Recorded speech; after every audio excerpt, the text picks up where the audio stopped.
Nunca imaginé que una copa de vino iba a cambiarlo todo, que algo tan simple, un brindis en familia, una cena por el Día de la Madre, terminaría por mostrarme con toda claridad lo que me había negado a ver durante años.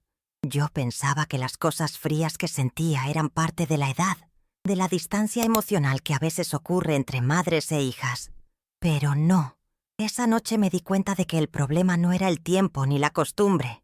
El problema era que ya no me querían cerca, pero tampoco podían soltar la cuerda que les daba de comer.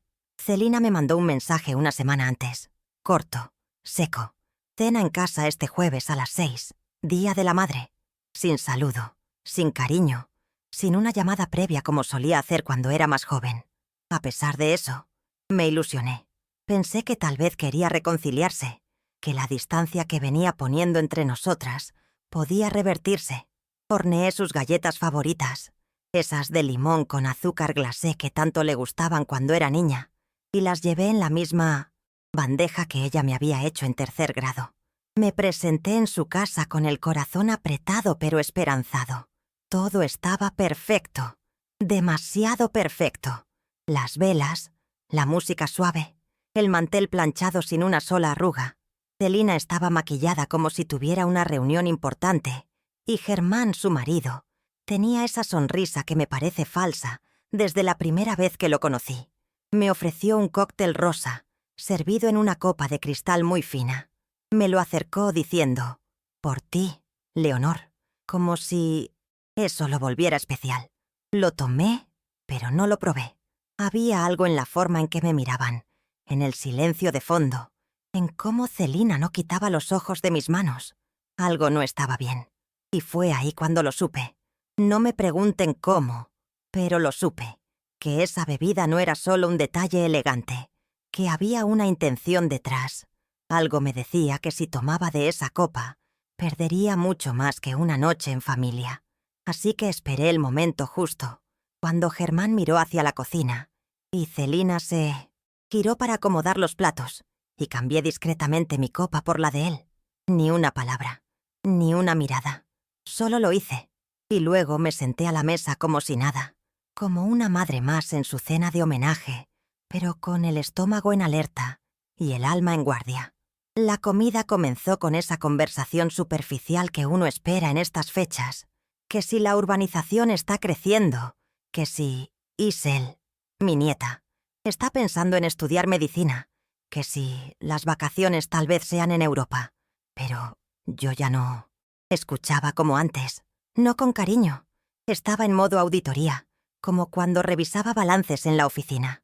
Observaba cada gesto, cada palabra, cada pausa, esperando que algo se confirmara. Y no tardó. Germán empezó a verse raro. Parpadeaba mucho. Le temblaba la mano cuando intentó cortar el salmón. El cuchillo golpeó el plato con un sonido seco, y nadie dijo nada. Nadie, excepto yo, que lo miré directamente a los ojos. «¿Estás bien, Germán?», le pregunté con tono suave. Isel también lo notó. «¿Le?», preguntó preocupada, con esa voz de nieta que todavía cree que todo puede solucionarse con un poco de amor. Él murmuró algo sobre estar cansado, que había tenido un día largo, pero su boca no seguía el ritmo de sus palabras. Celina lo miraba como si no entendiera qué estaba pasando, como si su plan estuviera fallando, y no supiera por qué. Yo seguí comiendo despacio, como quien tiene todo bajo control. Sentía una calma extraña, la que se siente cuando ya no hay dudas. Él intentó tomar agua, pero el vaso se le resbaló de la mano, cayó al suelo, y el líquido se esparció sobre la alfombra cara que tanto cuidaban. Isel se levantó de inmediato. Yo también. Lo ayudamos a ponerse de pie, pero no respondía bien. Era como cargar un saco lleno de errores. Mientras subíamos las escaleras, Celina se quedó abajo, inmóvil, observando cómo se derrumbaba su noche perfecta. No dijo nada, no se movió, solo miraba. Y yo, por dentro, sentía que algo se estaba rompiendo.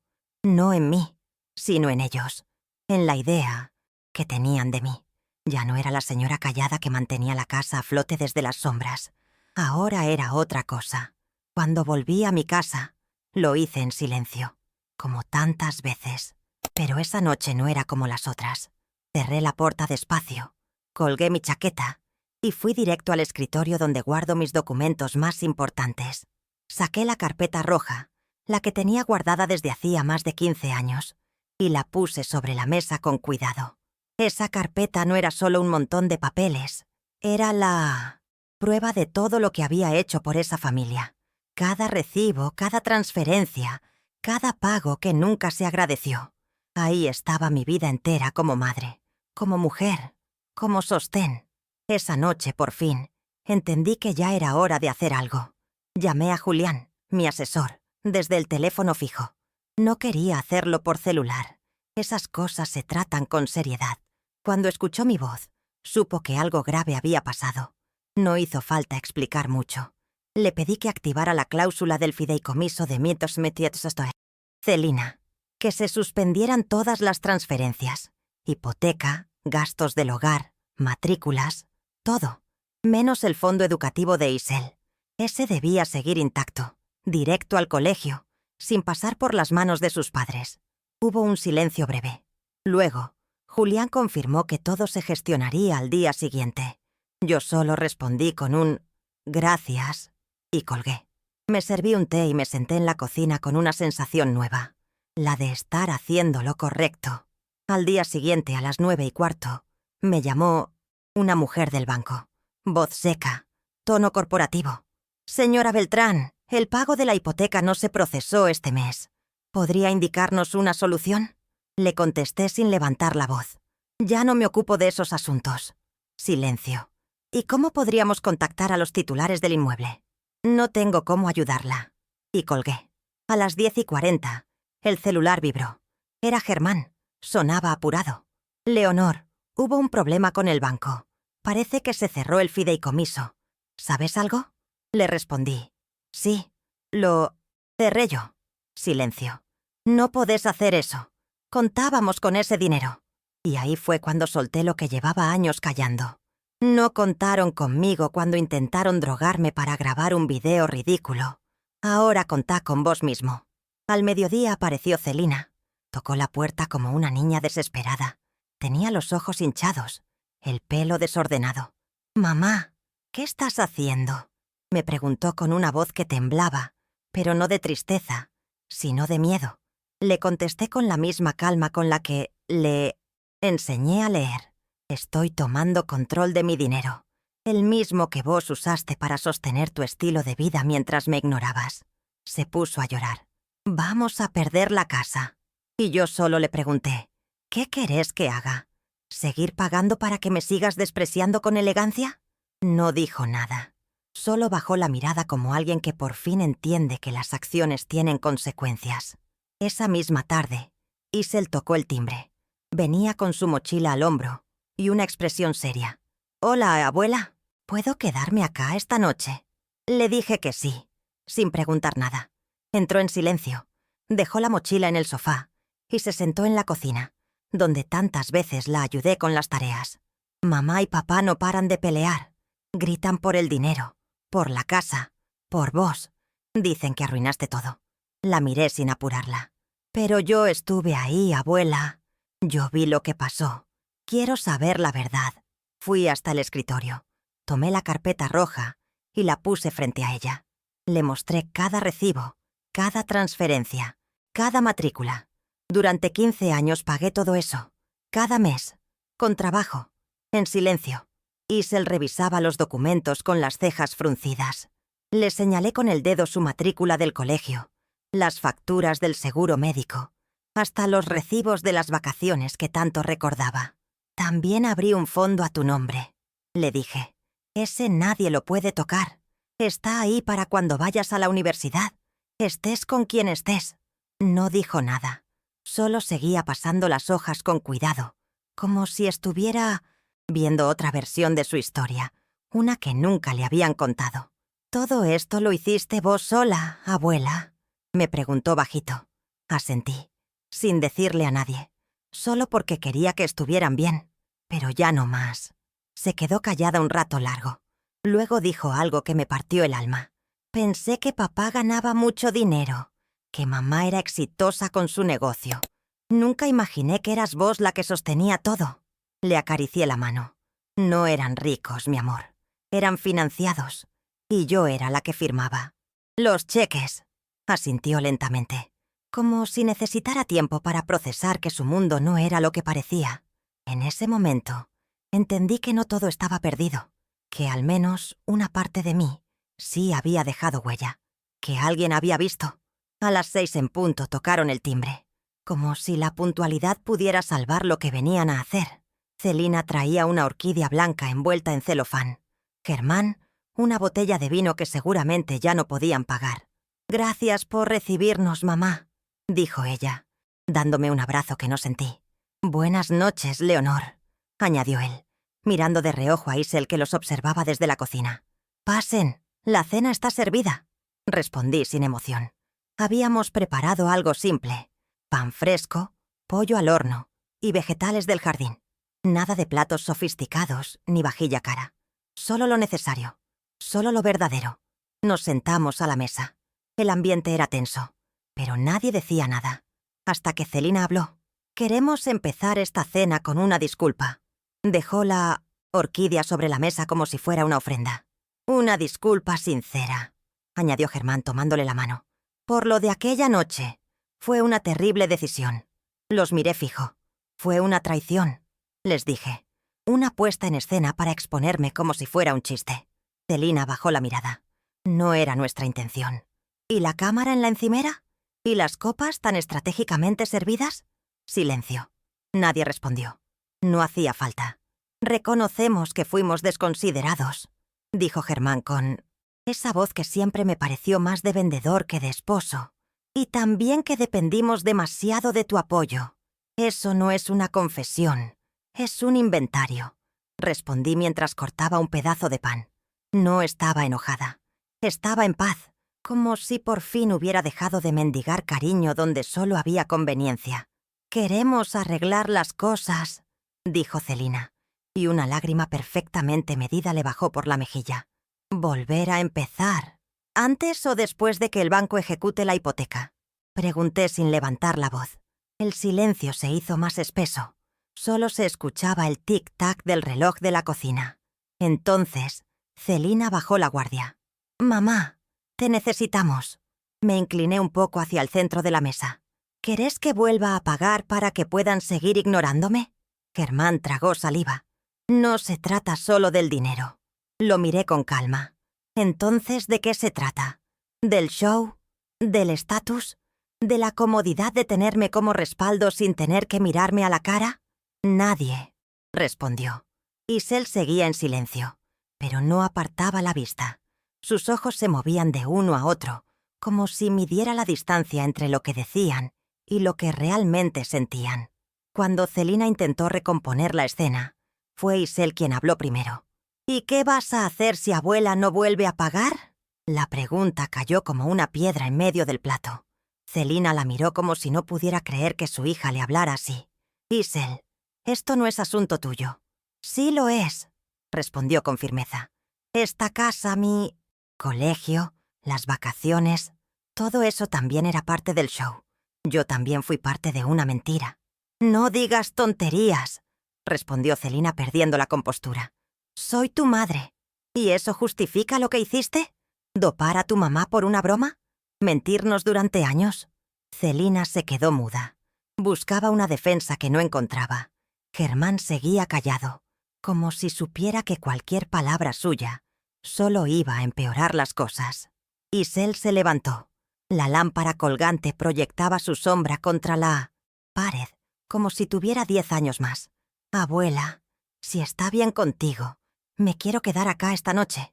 No me siento lista para volver con ellos». «Por supuesto, mi amor», le respondí. Sentí una mezcla rara entre tristeza y orgullo. Celina intentó recuperar el control. «Isel, volvés conmigo ahora mismo». Pero esta vez, la voz que respondió no era la de una niña. «No, mamá, no soy tu enemiga, pero ya no soy tu aliada ciega». La noche siguiente, Delfina vino a visitarme. Trajo su limonada de siempre, aunque esta vez olía más a vodka que a limón. Se sentó en el porche conmigo. como tantas otras veces, en que no hacía falta hablar mucho. Solo estar. Me miró de reojo mientras servía en 2 vasos. «Vinieron, ¿no?», dijo sin que yo le contara nada. «Sí, con coronas torcidas, una orquídea envuelta en celofán y un guión bien ensayado». Ella sonrió sin alegría. «Pensaron que las flores podían tapar el olor a vergüenza», asentí. «Y la chica ya no es tan chica. Se quedó frente a ellos. Les dijo que no era su enemiga, pero que tampoco sería su cómplice silenciosa». Delfina alzó su vaso como quien brinda por algo importante. Sabía que la nena tenía algo de voz firme en ella, sin gritar, sin escándalos. Me encogí de hombros con esa mezcla de alivio y dolor que solo entendemos las madres que hemos tenido que soltar. Me preguntó si estaba bien. Le dije que me sentía lúcida y ligera, que por primera vez en mucho tiempo la casa no me pesaba encima. Me pesaba lo que había callado, lo que había pagado sin ser vista, lo que había permitido creyendo que era amor. Pero ya no. Esa noche entendí que no heredé poder. Lo construí. Más tarde Germán me mandó un mensaje.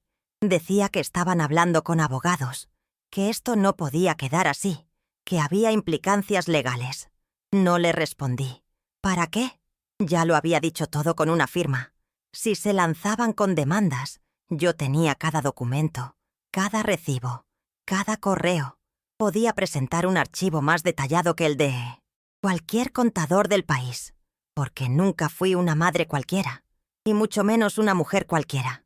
Ellos contaban con mi silencio, pero ese ya no lo podían comprar, porque ahora tenía valor, y también tenía testigos. Esa misma noche, mientras lavaba los platos con agua tibia, Isel rompió el silencio. No me miraba, pero su voz era clara. «¿Vos creés que algún día vas a perdonar a mamá?». Dejé el plato y me giré despacio. No porque no supiera la respuesta, sino porque esa pregunta merecía... Pausa. «No lo sé, hija. El perdón no es un interruptor. Es un camino. Largo. Doloroso». Ella bajó la mirada. «Mamá dice que no fue tan grave, que pensaba que vos lo ibas a entender, que no sabía que te hacía tanto daño». Solté una risa seca. No de burla, de resignación. Y yo pensaba que con amor era suficiente, que criarla sola, trabajar horas extras, pagarle la universidad en silencio, iba a enseñarle a ser agradecida. Pero también me equivoqué. Nos sentamos en el porche. La noche estaba suave, con esa brisa que acaricia sin molestar. Las luces del jardín parpadeaban como si también quisieran decir algo. Delfina ya se había ido, pero su taza seguía sobre la mesa, tibia. Isel se acurrucó a mi lado con una manta sobre las piernas. No decía nada, pero estaba claro que su cabeza no paraba de dar vueltas. Después de un rato me apretó la mano. «¿Te dolió dejar de pagarles?». Me quedé mirando al frente, sin apuro. Menos de lo que me dolía seguir haciéndolo mientras me ignoraban, porque eso era lo que más pesaba. No el dinero. El silencio. Hay silencios que duelen más que cualquier deuda. Silencios en la mesa, en los cumpleaños, en las decisiones importantes. Silencios que dicen, «no importás». Y yo me los fui tragando todos, uno. Por amor, por costumbre, por miedo a quedarme sola, hasta que un día la soledad me pareció más digna que esa compañía comprada. «¿Y te arrepentís?», me preguntó Isel. La miré a los ojos. «De lo único que me arrepiento es de no haberlo hecho antes». Ella asintió, y en ese gesto encontré una especie de consuelo, como si una parte de mí se hubiera salvado en ella. A lo lejos se escuchaban voces, pero eran como ecos de una casa que ya no era la mía. Una casa sostenida por mentiras, por cheques automáticos, por apariencias. Esa noche, la mía estaba en paz, chica, sencilla, silenciosa, pero honesta. Me dormí sin pensar en facturas ni en reclamos. Me dormí sabiendo que había elegido respetarme, que por fin había elegido no pagar más, para que me lastimaran con elegancia. Y eso, a mi edad, vale más que cualquier título o patrimonio. Vale la tranquilidad de mirar a una nieta a los ojos, sin tener que esconder nada. La mañana siguiente fue tranquila. Isel se levantó temprano, preparó café y puso pan a tostar. Se movía por la cocina como si hubiera vivido allí toda la vida. Me miró con una sonrisa chiquita y me preguntó si quería acompañarla a caminar por la plaza. Le dije que sí. Salimos sin apuro. Y mientras caminábamos, me di cuenta de que no todo se había perdido, que a veces, cuando uno dice «basta», no solo se libera, también enseña que poner límites no aleja a todos. A veces, acerca a quienes de verdad valen la pena. Esa tarde, mientras colgábamos la ropa en el patio, Isel me miró y dijo algo que me quedó clavado. «Abuela, yo quiero aprender a ser fuerte como vos. No fría, ni dura, fuerte». Me emocioné, pero no lloré. Le dije que la fuerza no se hereda, se elige, cada día, en cada renuncia, en cada límite, en cada no que cuesta, pero que nos salva. Ella asintió en silencio, como quien entiende algo que aún le va a llevar tiempo procesar, pero supe que ya había empezado a caminar distinto, que ese día en mi casa también fue un parteaguas para ella. Volvieron a escribirme varias veces, mensajes de culpa, de enojo, de súplica. Un día era Germán diciendo que iban a quedarse sin techo, al otro era Celina diciendo que me extrañaba. No respondí ninguno, porque no se trataba de castigo, se trataba de respeto. Y el respeto que no se da, tampoco se negocia. Dejé que el tiempo hiciera lo suyo, y cuando por fin dejaron de insistir, sentí un alivio profundo, como si mi silencio también fuera una forma de poner las cosas en su lugar. Hoy, meses después, sigo viviendo tranquila. Mis días tienen otro ritmo. Me ocupo de mis plantas, camino con Isel por las tardes, leo mis libros sin interrupciones. No me arrepiento de nada. A veces la vida te lleva al límite para que tomes decisiones que nunca te animaste a tomar. Y cuando lo haces, entendés que no era tan difícil. Solo daba miedo. Pero ese miedo ya no manda en mi vida. Ahora mando yo. Y si algún día llega el perdón, llegará. Pero no a costa de mi paz. Porque eso aprendí tarde. Pero a tiempo. No se trata de que te quieran. Se trata de que te vean. Y si no te ven, si te ignoran, si te usan, entonces no es amor. Es dependencia. Es comodidad. Es egoísmo disfrazado. Y una madre también tiene derecho a decir «basta», a cortar el hilo, a dejar de pagar con la vida por un cariño que nunca alcanza. Y eso fue lo que hice. No por venganza, por dignidad.